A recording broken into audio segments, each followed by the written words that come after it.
ओम नमोर्यंताणं नमो सिद्धाणं नमो आर्याणं नमो वज्रायाणं नमो लोहे सवसाहुणं। मंगलं भगवान् वीरो मंगलं गौतमो गणी मंगलं कुन्दकुन्दार्यो जैनधर्मोऽस्तु मंगलम्। ओंकार बिंदु संयुक्तं नित्यं जायन्ति योगिनः कामदं मोक्षदं चैव ओंकाराय नमो नमः। अहो उपकार जिनवरनो कुंदनो ध्वनि दिव्यनो जेन कुंद ध्वनि आप्या अहो आ गुरु कहाननो तुच्छ ज्ञान ध्यान नो रंग अमया दर्श रहो ओ शिव पद तक तुझ संग माता आठ।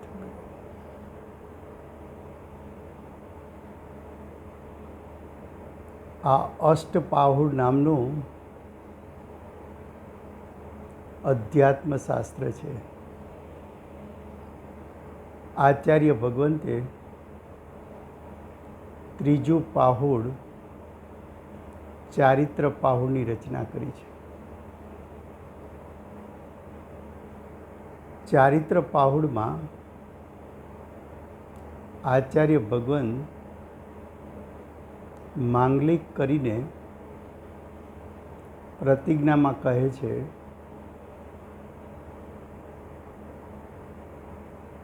कि जे चारित्रनी आराधना करवाथी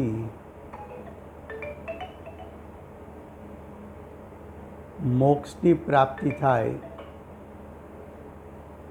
तेने हूँ चारित्र कहूँ छूँ।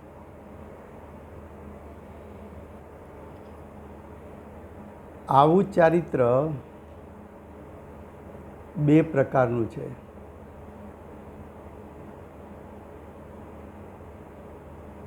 सम्यक्त्व चरण चारित्र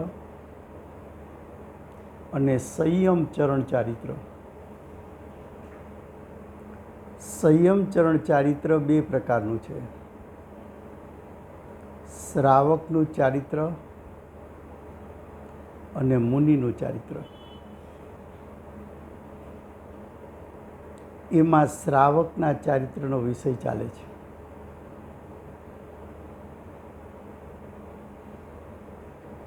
श्रावकनुं चारित्रनुं वर्णन बे प्रकारे करवुं छे। 12 प्रकारना व्रतथी अने 11 प्रकारनी पड़ीमांथी 12 प्रकारना व्रतथी अने 11 प्रकारनी पड़ीमांथी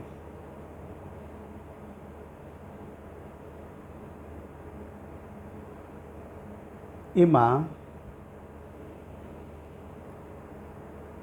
11 प्रकारनी पड़ीमांथी वर्णन थई गयुं छे। हवे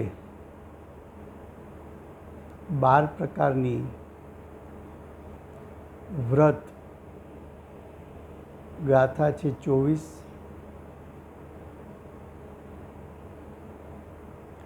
व्रतनुं स्वरूप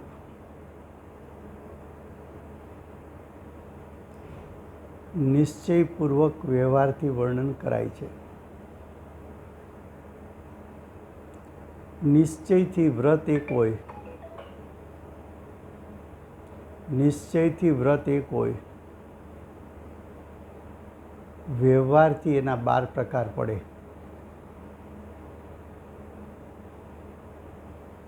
निश्चयथी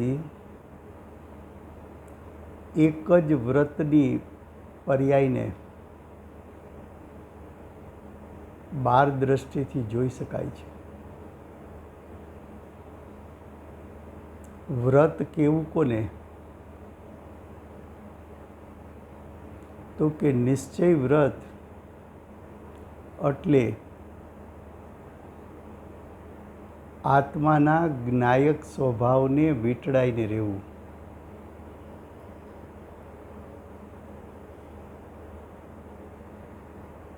આત્માના જ્ઞાયક સ્વભાવને વીંટળાઈને રહેવું.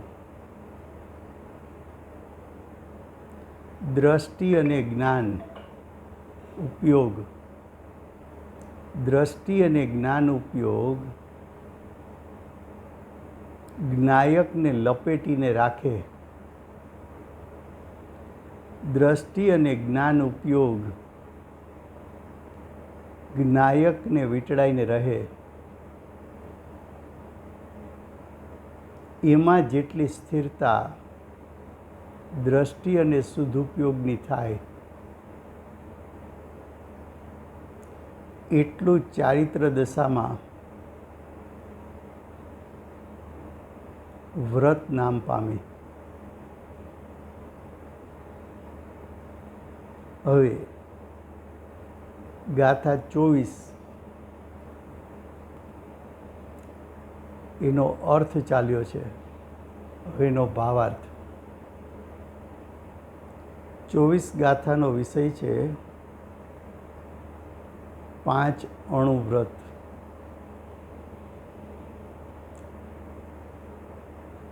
આ શાસ્ત્રમાં વ્રતનું સ્વરૂપ સંક્ષિપ્તથી દર્શાવવામાં આવ્યું છે.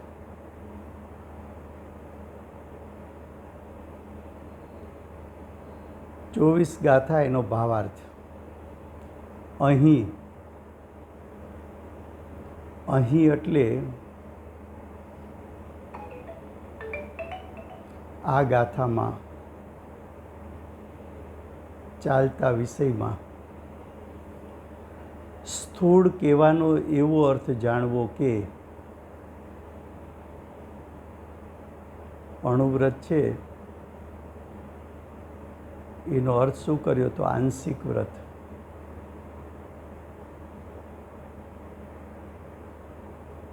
કથનચિત વ્રત, કિંચિત વ્રત, એક દેશ વ્રત, દેશ ચારિત્ર.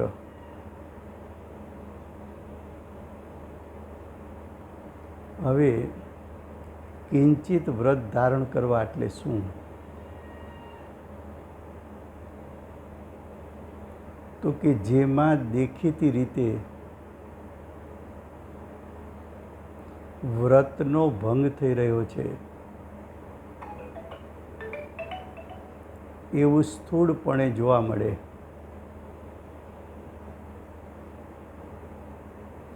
એવા દેખીતા દોષ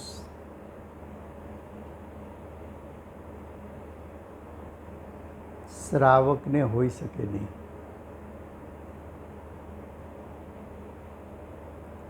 હવે સ્થૂળનો અર્થ કરશે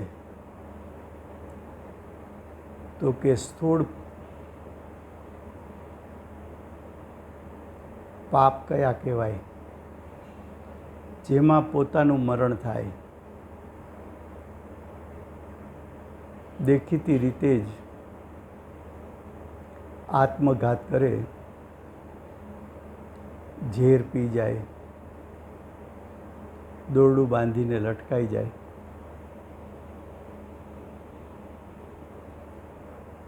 પછી પરનું મરણ થાય. હથિયાર દ્વારા બધા જોઈ શકે એમ કોઈ જીવોને મારી નાખવા.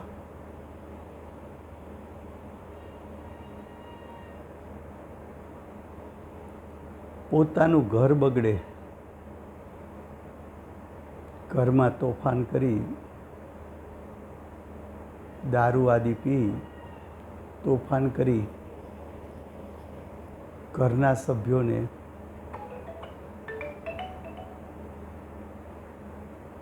દુઃખી કરવા એ ભાવમરણ. અને એના 10 પ્રાણને પીડા ઉપજાવવી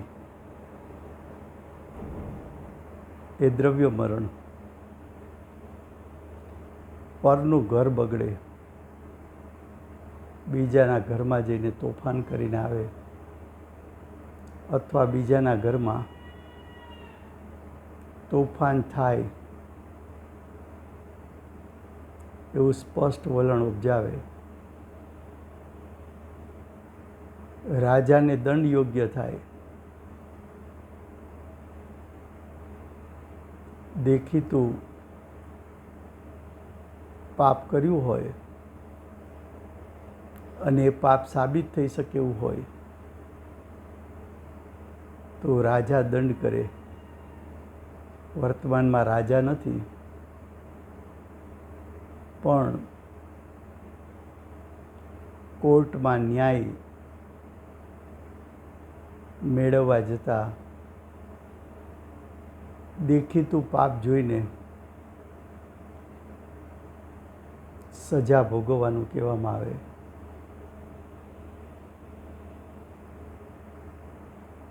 પંચોના દંડ યોગ્ય હોય. નાના ગામડામાં કોર્ટ ન બેસાડે, સમાજની 5 આગેવાન વ્યક્તિનું પંચ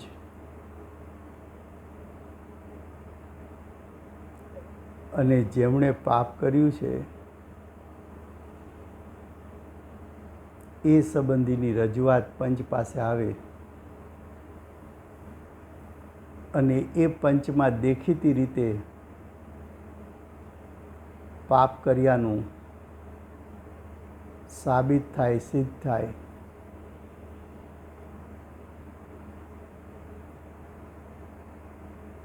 અને એને દંડ કરવામાં આવે, ગામ બહાર મૂકવામાં આવે, નાત બહાર મૂકવામાં આવે. તો આ બધા પ્રકારના સ્થૂળ અન્યાયરૂપ પાપ કાર્યો જાણવા.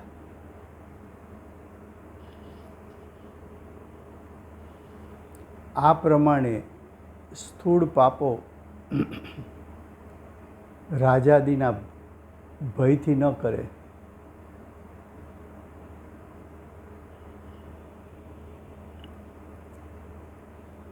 રાજાનો ભય લાગે કે આવું પાપ કરીશ તો રાજા મને દંડ કરશે અથવા હું પકડાઈ જઈશ તો સમાજમાં મારી આબરૂનું લીલામ થઈ જશે. અંદરમાં પાપ કરવાનો ભાવ છે, પણ બહારના ડરને કારણે પાપ ન કરે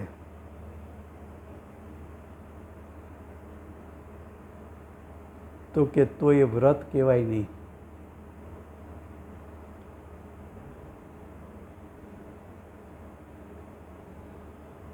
તો એ વ્રત કહેવાય નહીં. તે પાપોને તીવ્ર કસાઈના નિમિત્તે આવા પાપના ભાવ કરવા, એનું ચિંતન મનન કરવું, એવા પાપ કરવા માટેનો અમલ કરવો, તો કે આવું બધું ક્યારે થાય? તો કે એ એમ બતાવે છે બહારની ક્રિયાઓ કે તારા અંતરંગ ભાવમાં કસાઈની કેટલી તીવ્રતા છે. આ વાત ચાલે છે 5 પ્રકારના અણુવ્રત માટે.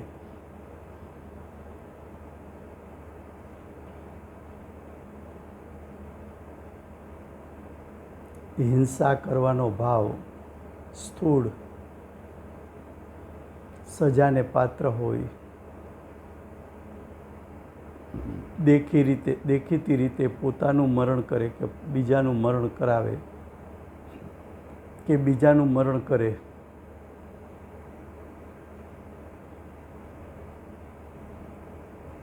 કોઈના ઘરમાં જઈને ચોરી કરે, ચોરી કરતા પકડાઈ જાય,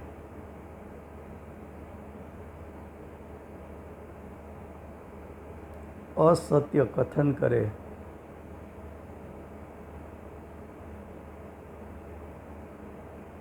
એમાં પણ પકડાઈ જાય,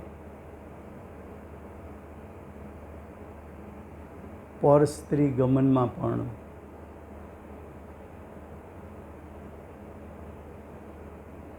જાહેર લોકો જાણતા હોય કે આનું જીવન કેવું છે,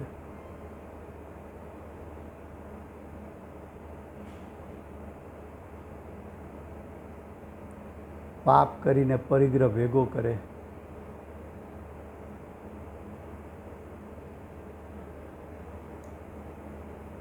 ટેક્સ આદિની મોટી ચોરી કરે પરિગ્રહ ભેગો કરવા, એમાં પકડાય, ટેક્સ ચોરીના દંડ થાય, રાજાના નીતિ નિયમ જાહેરમાં પાડે નહીં, કે સરકાર હોય તો એના કાયદાનો અમલ કરે નહીં, પાછો બોલે પણ ખરો, કોઈ કાંઈ કરી લેતું નથી,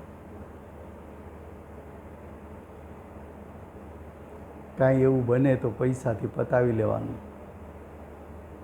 એમાં પણ પાછી પોતાની બડાઈ કરે. આ બધું અંદરનો તીવ્ર કસાઈ બતાવે છે. અને આ તીવ્ર કસાઈ જે અંદરમાં પ્રતિ સમય જે થઈ રહ્યો છે, એના ભાવ પ્રમાણે પ્રતિ સમય કર્મનો બંધ થાય છે. પ્રતિ સમય કર્મનો બંધ થાય છે.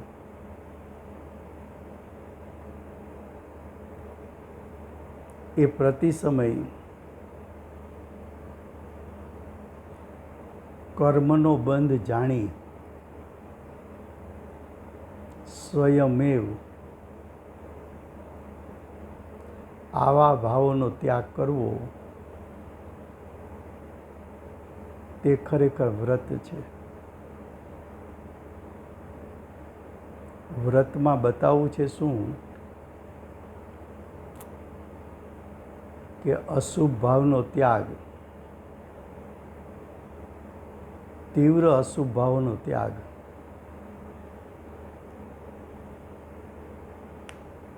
અને શુભ ભાવમાં રહેવું. પણ ક્યારે? કે પંચમ ગુણસ્થાનવર્તી શ્રાવક સમ્યક દર્શન, સમ્યક જ્ઞાન અને દેશ ચારિત્ર પ્રગટ કર્યું છે. જેની દ્રષ્ટિ અને જેનો જ્ઞાન ઉપયોગ જ્ઞાયકને વીંટળાઈને રહે છે. દ્રષ્ટિ તો જ્ઞાયક ઉપરથી ખસતી નથી. ઉપયોગ બહારમાં જાય તો દ્રષ્ટિ ઉપયોગને ખેંચીને જ્ઞાયક સન્મુખ કરે છે.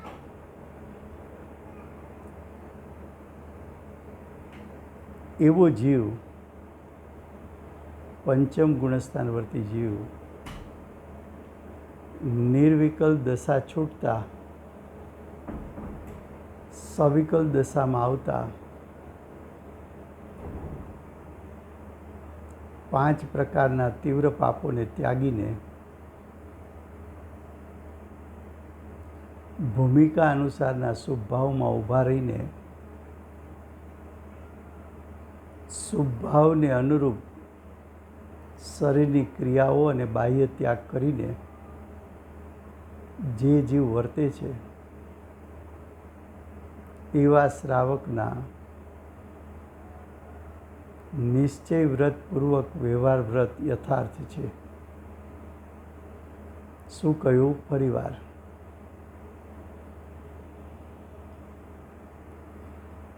વિષય અજ્ઞાની માટે આ ચાલતો નથી.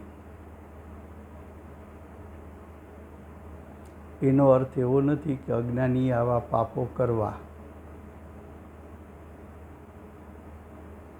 એક પણ ધર્મમાં પાપ કરવા એવું નિરૂપણ હોઈ શકે નહીં.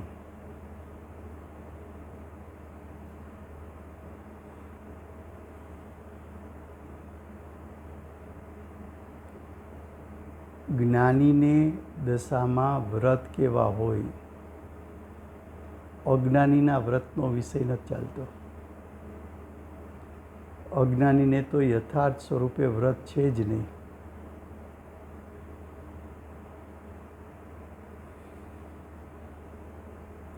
જ્ઞાનીના વ્રત એટલે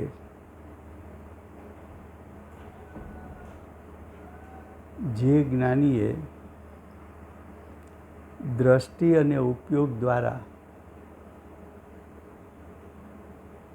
પોતાના જ્ઞાયકને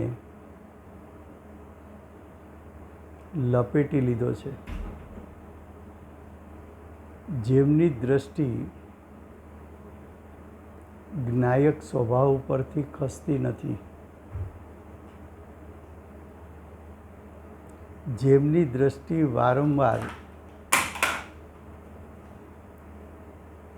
બહાર જતા ઉપયોગને જ્ઞાયક તરફ ખેંચી રાખે છે, જેની દ્રષ્ટિ અને જેનો જ્ઞાન ઉપયોગ જ્ઞાયકને લપેટીને સ્થિરતા પ્રાપ્ત કરતા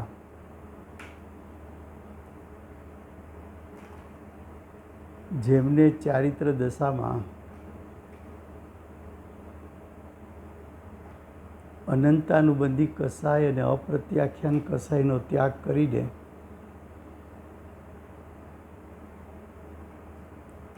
દેશ ચારિત્ર પ્રગટ કર્યું છે, એવું નિશ્ચય વ્રત જેને ધારણ કર્યું છે,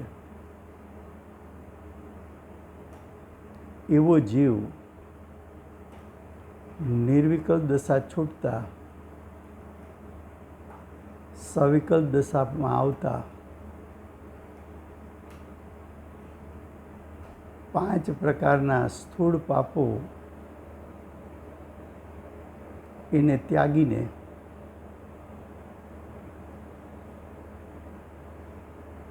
શુભ ભાવમાં પ્રવર્તન કરતા અને શુભ ભાવને અનુરૂપ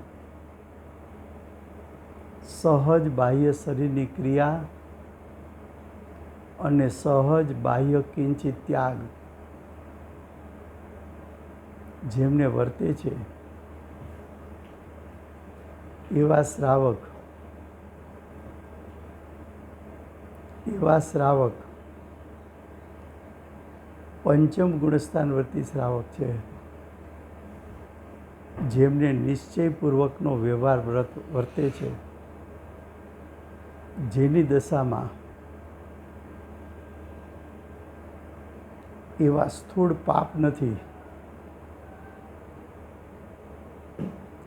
જે શ્રાવક તીવ્ર પાપના ભાવોથી ડરે છે એટલે આવા પાપ ભાવ બંધનું કારણ છે, સંસારનું કારણ છે, એવો જેને ભવભય લાગ્યો છે,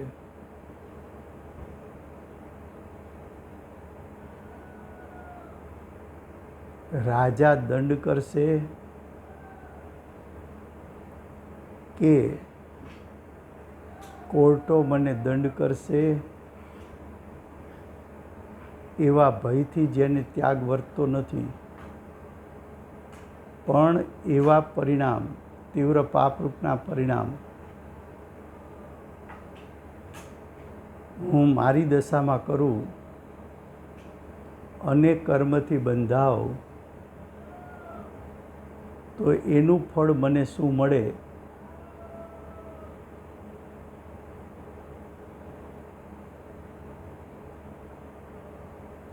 એનું ફળ મને શું મળે? એ ભાવોનું યથાર્થ સમ્યક પ્રકારે જ્ઞાન વર્તું હોવાથી જ્ઞાની પોતાના પરિણામમાં વિવેક ઉત્પન્ન કરીને સ્થૂળ પાપરૂપ પરિણામ સહેજે ત્યાગે છે,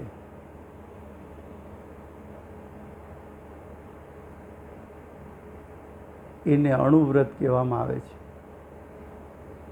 એને શ્રાવકના અણુવ્રત કહેવામાં આવે છે. હવે આગળ કહે છે,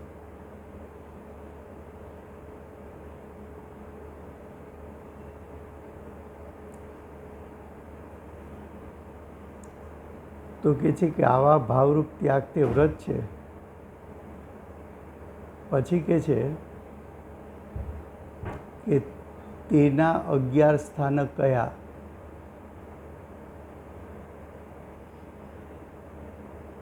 11 પ્રતિમા કઈ? 11 પ્રતિમાને શું કામ ધારણ કરી? તો કે 12 પ્રકારના વ્રત એનું પાલન તો શ્રાવક કરે છે, પણ એવા પાલનમાં જો કોઈ અતિચાર દોષ લાગતો હોય, અતિચાર દોષ વિદ્યમાન હોય, તો એ અતિચાર દોષને ત્યાગવા માટે, અતિચાર દોષને ત્યાગવા માટે એક પછી એક ક્રમમાં, એટલે કે પ્રથમ પડીમાં દર્શન પર પડીમાં ધારણ કરશે. એનું અતિચાર દોષ રહિત પાલન થયા પછી વ્રત પડીમાં ધારણ કરે, પછી સામાયિક પડીમાં ધારણ કરે, ઔષધ વ્રત પડીમાં ધારણ કરે, સચિત પદાર્થ ત્યાગ પડીમાં ધારણ કરે, રાત્રિ ભોજન ત્યાગ પડીમાં ધારણ કરે, બ્રહ્મચર્ય પડીમાં ધારણ કરે,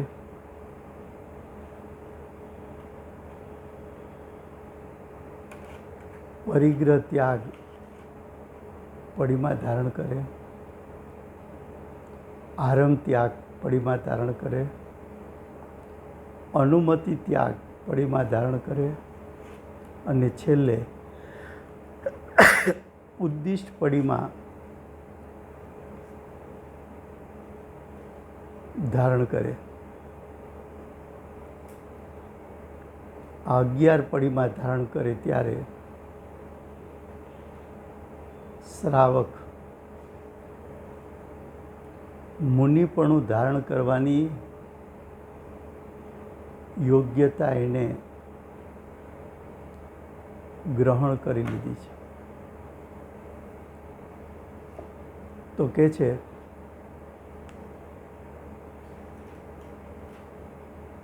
કે તેના 11 સ્થાનક કયા?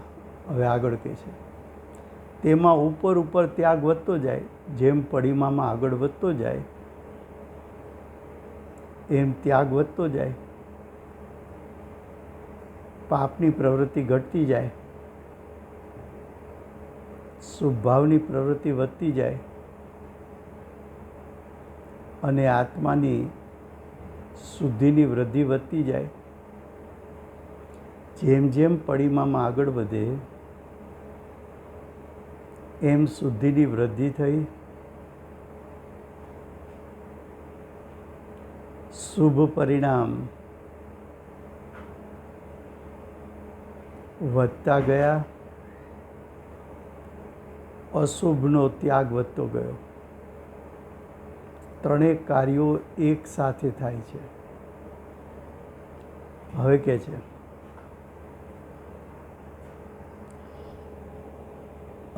છે, તેની ઉત્કૃષ્ટતા સુધી એવું છે કે જે કાર્યોમાં ત્રસ્ત જીવોને પીડા હોય તે પ્રકારના બધા કાર્યો છૂટી જાય છે. આ 5 અણુવ્રતનું પાલન કરવાથી જે જીવોને પીડા 2 પ્રકારની, ભાવ પીડા, દ્રવ્ય પીડા, બીજા જીવોના કસાય વધારવામાં નિમિત્ત થવું એ ભાવ પીડા છે. પોતાના કસાઈમાં વધારો થવો એ પણ ભાવપીડા છે. પોતાના 10 પ્રકારના પ્રાણ એને ઈજા પહોંચાડવી, એને પીડિત કરવા, કે પરજીવોના 10 પ્રકારના પ્રાણ એને પીડા પહોંચાડવી, તો કે શ્રાવકની ભૂમિકામાં ક્રમે સ્વભાવ પીડા કે પરભાવ પીડા, સ્વદ્રવ્ય પીડા કે પરદ્રવ્ય પીડા ઘટતી જાય છે, શુદ્ધતા વધતી જાય છે, શુભ ભાવ તીવ્ર થતો જાય છે, પાપ ભાવ મન થતો જાય છે. હવે આગળ કે છે,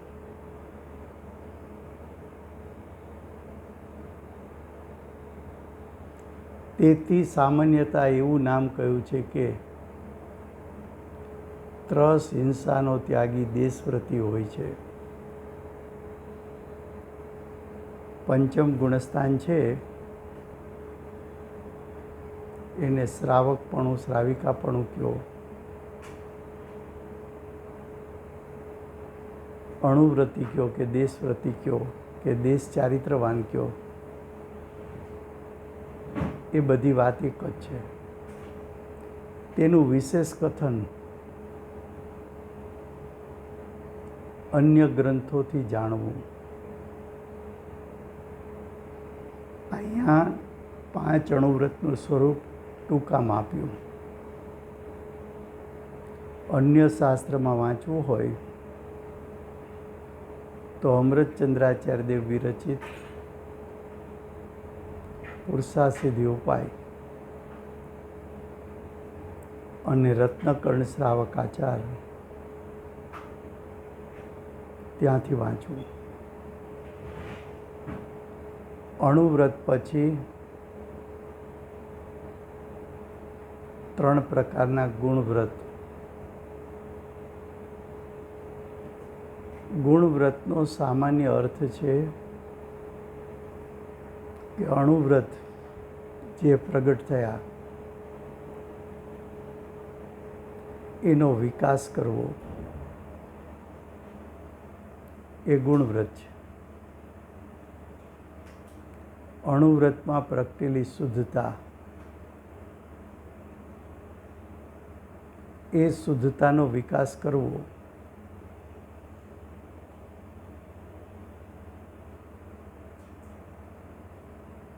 અણુવ્રતમાં પ્રગટેલો શુભભાવ,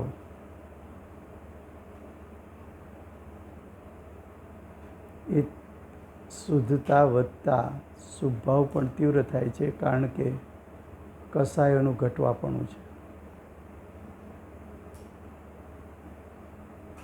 અને પાપ ભાવ મન થતો આવે છે. મુનિપણું પ્રગટતા 5 પાપોનો સર્વથા ત્યાગ થાય છે. તો હવે ગુણવ્રતનું સ્વરૂપ કહે છે. ગાથા 25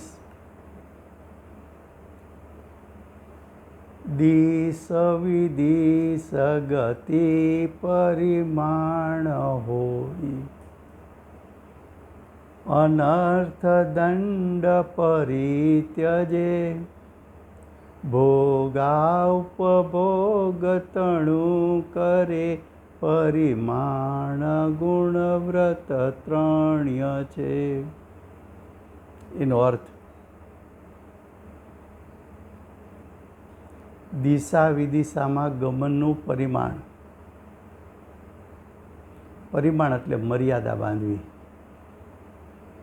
કે અમુક દિશામાં નહીં જાઓ,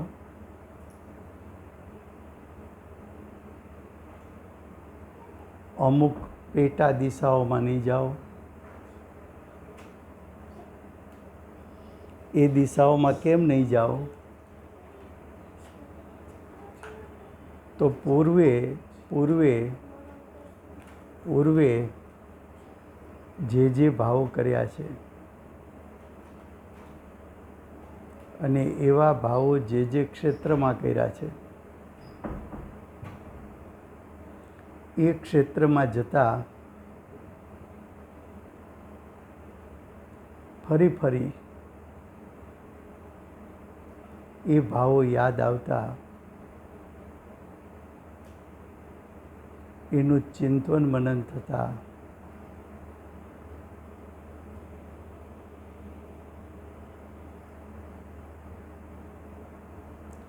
પાપ ભાવો ઉત્પન્ન થાય છે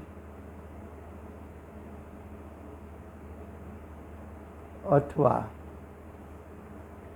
જે દિશાઓમાં જતા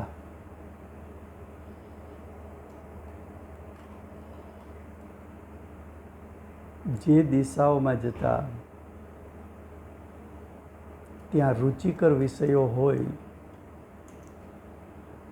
તો રુચિકર વિષયોમાં જીવને જોડાતા જરા પણ સમય લાગતો નથી.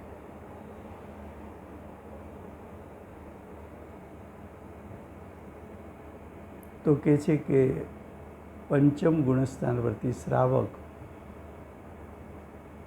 જે 5 અણુવ્રતનો પાલક છે એ જીવ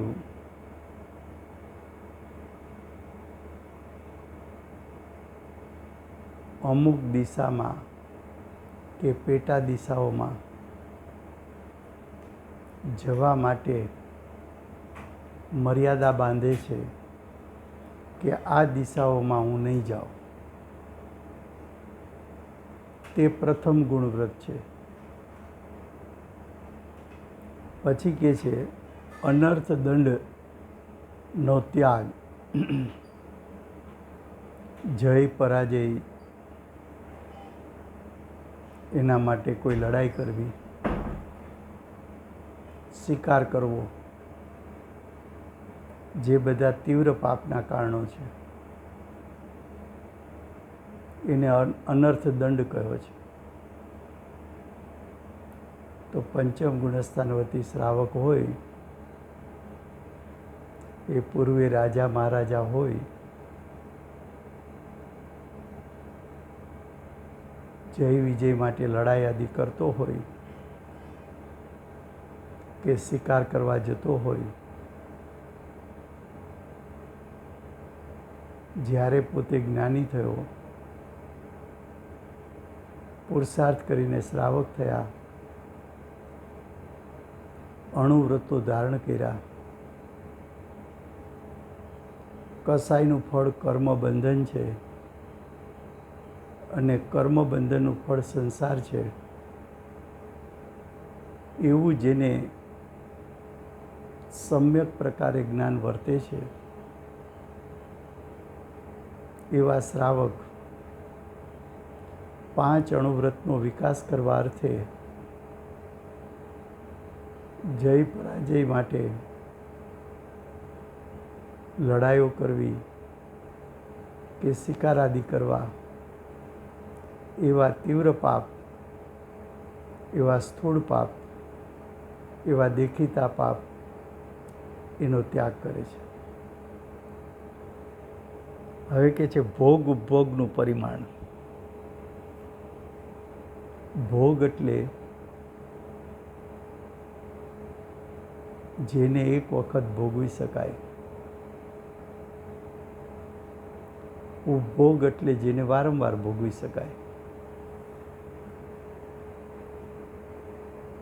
તો ખાવાની ચીજ છે, ભોજન છે, એ ભોગવી લીધું તો એ ભોગવટો એક વખતનો થયો. પણ સ્ત્રી છે, વસ્ત્ર છે, એનો ભોગવટો વારંવાર કરવો એ ઉપભોગ છે. ભોગ અને ઉપભોગ એની ઈચ્છા, એની કાંક્ષા એ છે પાપ પરિણામ.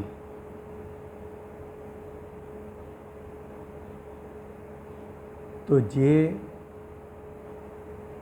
ભોગ ઉપભોગ વિશેષ રુચિકર છે એવા પદાર્થોનો મર્યાદા બાંધવી, એનો ત્યાગ કરવો, એ ત્રીજા પ્રકારનું ગુણવ્રત છે. હવે આ ત્રણેય ગુણવ્રત જોશો તો ત્રણેયનું પાલન કરવાથી જીવને એક તો પરિણામમાં શુદ્ધિની વૃદ્ધિ થાય છે, પાપ કસાયો ઘટવાથી 5 અણુવ્રતનો વિકાસ થાય છે અને અણુવ્રત રૂપે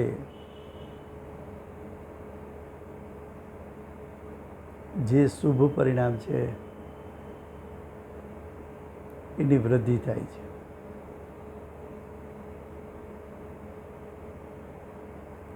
અને જેટલી પાપની પ્રવૃત્તિ છૂટી ભાવથી,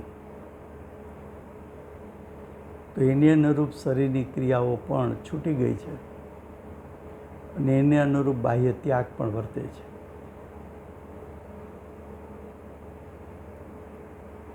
તો કે છે કે દિશા વિદિશામાં ગમનનું પરિમાણ મર્યાદા, અમુક ક્ષેત્રોમાં ન જવું એની મર્યાદા બાંધવી, એ ગુણવ્રત છે.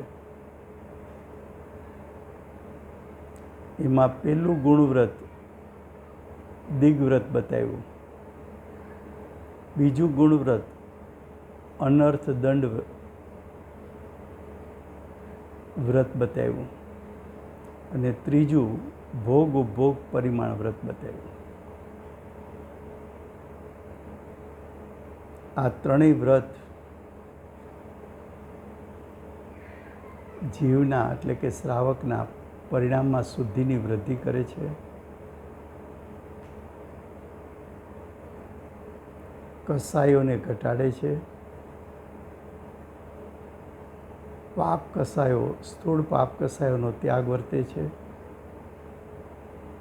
અને શુભ ભાવ વધતો ચાલે છે. અંતરંગના ભાવ અનુસાર શરીરની ક્રિયાઓ પણ ફરતી જાય છે, બાહ્ય ત્યાગ વધતો જાય છે. ગાથા 25 એનો ભાવાર્થ નેક્સ્ટ સ્વાધ્યાયમાં ચાલશે. સમય થયો છે.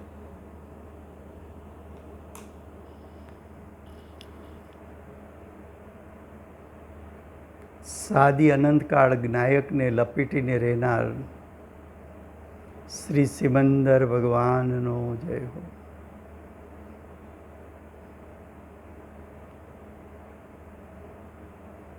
મહાવ્રતના પાલક શ્રી કુંદકુંદાચાર્ય દેવનો જય હો. નિરતિચાર સમ્યક દર્શન પ્રગટ કરનાર પરમ કૃપાળુ શ્રી સદગુરુ દેવનો જય હો. નિરતિચાર સમ્યક દ્રષ્ટિ પ્રસમમૂર્તિ ભગવતી માતનો જય હો. અષ્ટ જીનવાણી માતનો જય હો. પરમ દિગંબર જૈન ધર્મનો જય.